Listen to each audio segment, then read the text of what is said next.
सभी अजीज साथियों और नौजवान बच्चों, अनुराधा जी और वो गुजरे हुए दिन जब मैं यहाँ शुरू की सियासत में आपके बीच आता था, खालिद भाई की उम्र भी इन्हीं बच्चों जैसी थी। अब इनकी दाढ़ी सफेद है और मेरी दाढ़ी गायब है।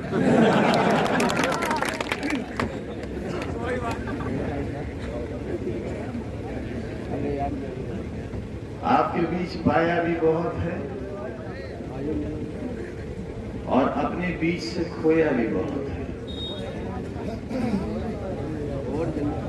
पाने की कोई जल्दी नहीं है, इसलिए कि कल के तानाशाहों के दौर भी देखे हैं। अब्दुल्ला साहब तो बहुत छोटे हैं, आप भी सब बच्चे हो। आपने क्या देखा है?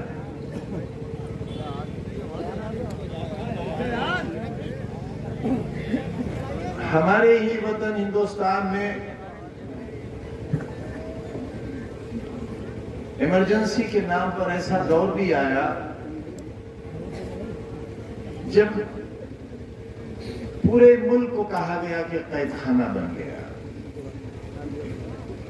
मैं बहुत छोटा था, उस अलीगढ़ मुस्लिम यूनिवर्सिटी में पढ़ता था, वकालत की सबसे बड़ी डिग्री कर रहा था। यूनियन के लोग पकड़े गए, मैं भी पकड़ा गया क्योंकि वो सब यूनियन का सेक्रेटरी था और वही सबसे बड़ा ओहदेदार होता था। मुझे अलीगढ़ की एक ऐसी कोठरी में रखा जेल की, जहां कभी एक बहुत नामवर डाकू होता था, उसका नाम था सुंदर डाकू। हमारे साथ आज जो कुछ हुआ है ये कोई अजूबा नहीं है, ये कोई ऐसा नहीं है जिसके लिए हम तैयार नहीं थे, या हमारा हड्डी गोश्त उन हथकड़ियों के लिए आमादा नहीं था।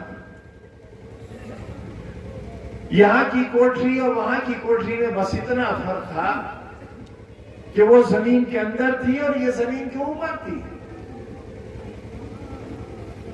और जब सूरज अपने उरूज पर होता था तब ये मालूम होता था कि अब दुनिया में दिन निकला है। इससे भी छोटी कोठरी थी जिसका जिक्र किया अब्दुल्ला खान ने, और उसी में पेशाब खाने के लिए कुंडेली थी जिसके अंदर राख थी।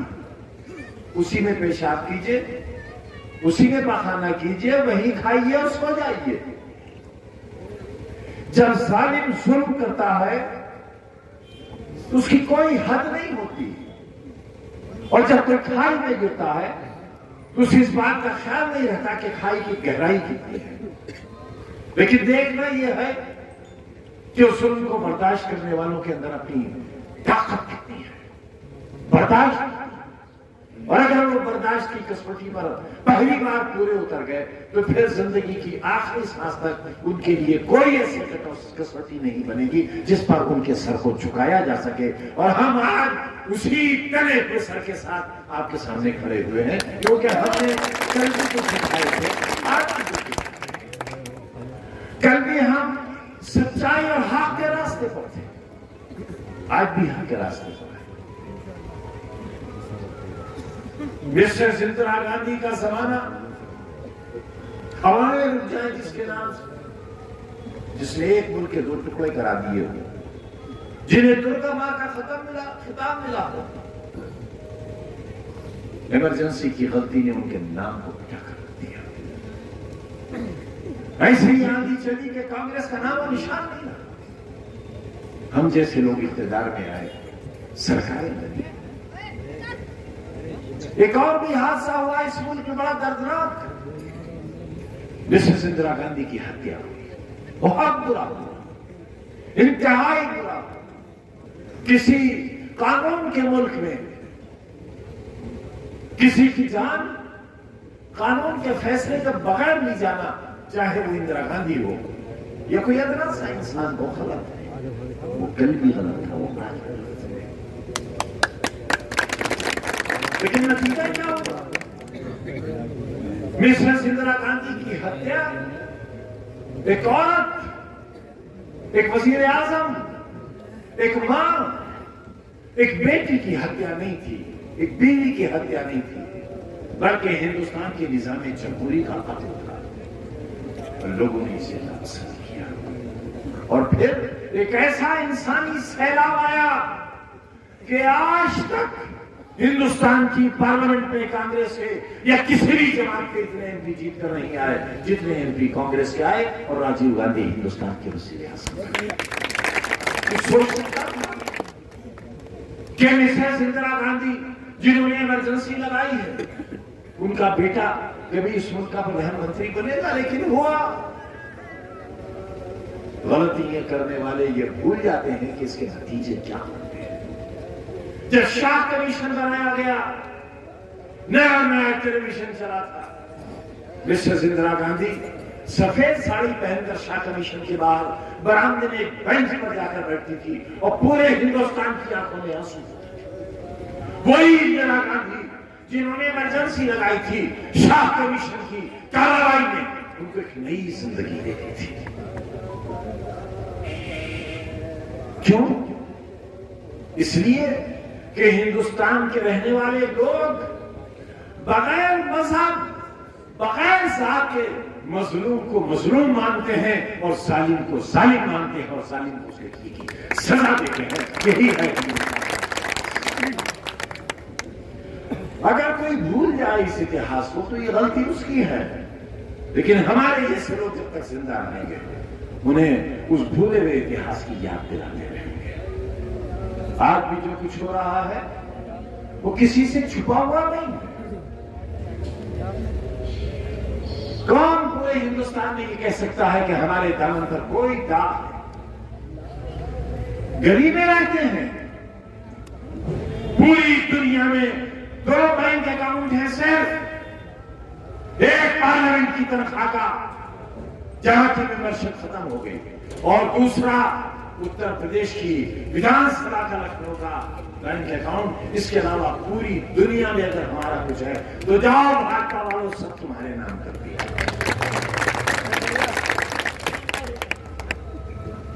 एक ऐसा शख्स, एक ऐसा खानदान, एक ऐसी सोच और एक ऐसा काफिला रखने वाला जिस पर सैकड़ों मुकदमे हैं, लेकिन एक मुकदमा भी हमारे ऊपर करप्शन, बेईमानी या चोरी का नहीं है।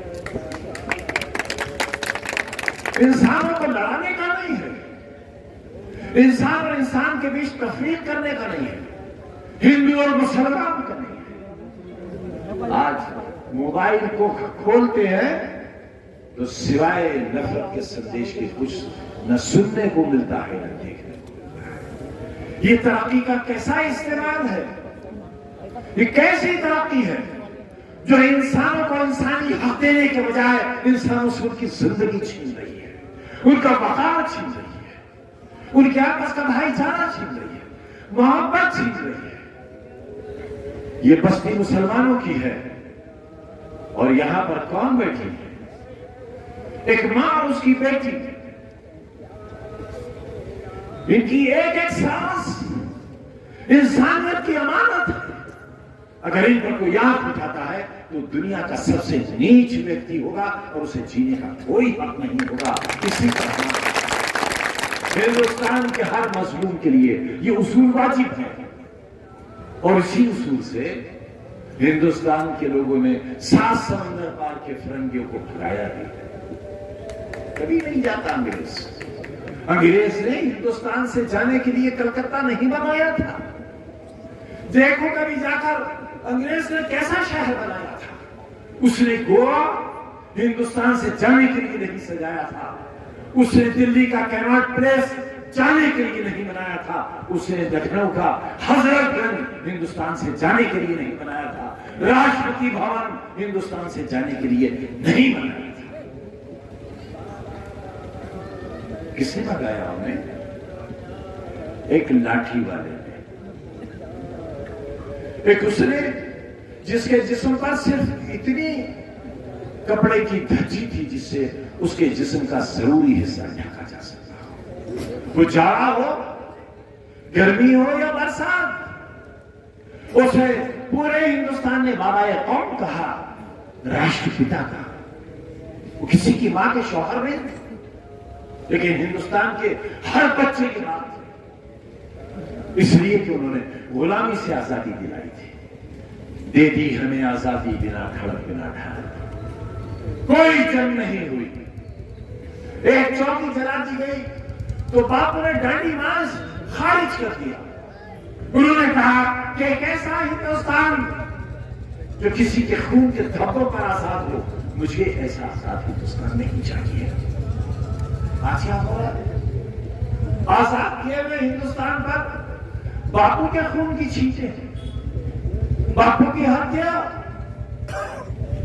और मरते वक्त कौन सा शब्द निकला बापू के नाम से? हे राम। और आज राम के नाम पर एक बापू की हत्या और दूसरी सरंगापटन में अंग्रेजों के हाथों से सुल्तान टीपू का कत्ल। मालूम है नौजवानों, सुल्तान टीपू के हाथ से जो अंगूठी उतारी गई, जो आज भी बर्तानिया के म्यूजियम में है, और ये बताओ उन लोगों को जो नफरत का संदेश देते हैं, पैगाम देते हैं, इंसान को इंसान से लड़ाते हैं, धर्म को धर्म से और जात को जात से लड़ाते हैं, कि बर्तानिया के म्यूजियम में सुल्तान टीपू की जो अंगूठी कत्ल करके उतारी गई थी, उस अंगूठी पर राम लिखा हुआ है। राम।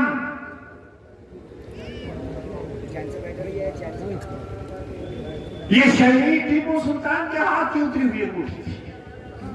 ये था हिंदुस्तान। एक अंग्रेज के हाथों मारे हुए के हाथ में राम, और एक अपनों के हाथों से कत्ल किए हुए बापू के ऊपर राम। अब आपको न किसी फिरंगी से लड़ना है, न किसी सात समंदर पार वाले से, न किसी अपने से, लेकिन अपने अंदर के इंसान से आपको जरूर लड़ना है। जो आपके अंदर एक धोखे वाला इंसान, एक झूठा और फरेबी इंसान बैठा हुआ है, उससे लड़ना है। हमारे आंसुओं का हिसाब नहीं दे सकोगे, हमारी तकलीफों का पता नहीं दे सकोगे, हम मांगने भी नहीं आए, लेकिन हाँ, हम आपसे मांगने आए हैं, हम आपसे अपना हक मांगने आए हैं। वो हक जो हमारी 50 साल जद्दोजहद और मेहनत का हक है, वो मांगने के आए हैं। और वो यह है कि हमने कहीं आपको नहीं बेचा, कहीं आपका सौदा नहीं किया, और कहीं आपका